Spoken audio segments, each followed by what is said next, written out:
Oke, selamat datang kembali teman-teman. Ya, di kesempatan ini kita akan bahas kelanjutan dari chapter manga Windbreaker. Tapi seperti biasa kita intro dulu. Namun sebelum intro ada baiknya teman-teman bantu kami ngembangin channel ini dengan cara like, subscribe, comment, and share.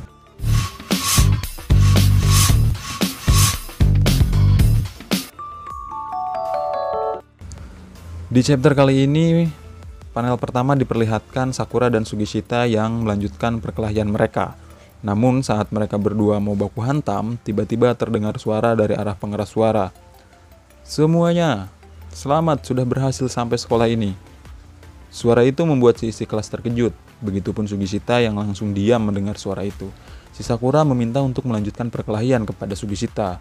Tapi seluruh orang yang ada di kelas semuanya diam mendengar suara itu. Di sini cuma Sakura saja yang nampak keheranan. Apa-apaan suasana ini? Tanyanya dalam hati. Terdengar dalam pengeras suara itu menyebutkan, "Aku adalah perwakilan Bofurin." Nah, mendengar hal itu Sakura nampak terlihat antusias. Dia pun berkata dalam hatinya, "Jadi ini orang terkuat di Furin." Berbeda dengan siswa lain, mereka malah terlihat tegang dan serius menyimak suara itu. "Kalian lebih baik santai menjalani masa muda. Buat kenangan apapun di sini, mau itu laut ataupun gunung. Tentu saja aku adalah fraksi laut. Jadi ayo kita pergi ke pantai musim panas ini dan makan es serut. Tapi aku ragu kalian akan langsung akrab di hari pertama. Tapi satu hal yang terakhir yang harus aku sampaikan, lindungilah kota. Kalian semua lindungi kota ini, oke? Itu adalah satu-satunya aturan di sini." "Siap!" Nah, serentak kata itu diucapkan oleh seluruh siswa. Sakura yang menyaksikan situasi itu heran kenapa semua siswa langsung patuh pada orang itu, padahal orang itu tidak ada di depan mereka. Sedikit keriuhan pun terdengar oleh Sakura. "Wah gila sih, Omimiya keren habis coy." Sakura yang dari tadi terdiam memikirkan situasi yang dialaminya pun tiba-tiba dikejutkan oleh Hayato yang bertanya ke Sakura dan Sugishita. "Jadi gimana? Mau berdamai? Jabat tangan?" Sakura pun menjawab pertanyaan Hayato dengan suara yang keras. "Apa yang harus aku lakukan dengan orang seperti dia?"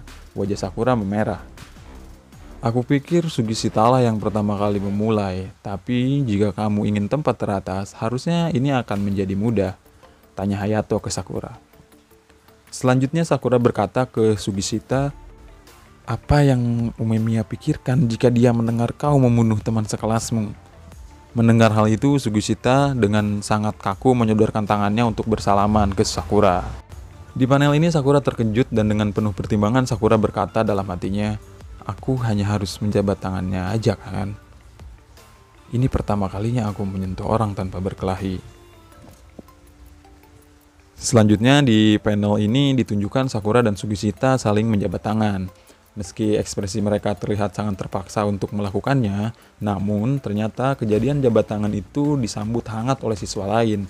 Dan tentu saja hal itu berhasil memicu keceriaan dan kehangatan dalam kelas. Saking senangnya orang-orang yang ada di kelas itu karena Sakura dan Sugishita berdamai, Sakura diketekin sampai tersungkur dan hal itu membuat Sakura kesal. "Bangsat, apa yang kalian lakukan?" Pada panel ini, para siswa yang tadi ngetekin Sakura mulai memuji pertarungan dengan Sugishita tadi. "Tendangan yang keren. Bagaimana tubuhmu bisa elastis?" Nah, setelah itu pun mereka mulai ngecengin Sakura. Menerima semua perlakuan siswa sekelasnya itu, Sakura tampak sedikit berpikir. "Sejak aku datang ke sini, aku selalu seperti ini." Dalam pikirannya, Sakura masih keheranan dengan perilaku ramah dan hangat yang diterimanya. Ketika keceriaan sedang berlangsung, ada seorang siswa dari arah ruang kelas tiba-tiba membuka pintu. "Hei kalian, ayo keluar." Para siswa yang mendengar perintah itu pada melongo. Dan di chapter ini ditutup dengan sebuah pertanyaan dari Sakura kepada siswa yang memberi perintah tadi. "Hah? Aku baru saja sampai. Siapa kamu?" Nah, chapter ini selesai sampai di sini.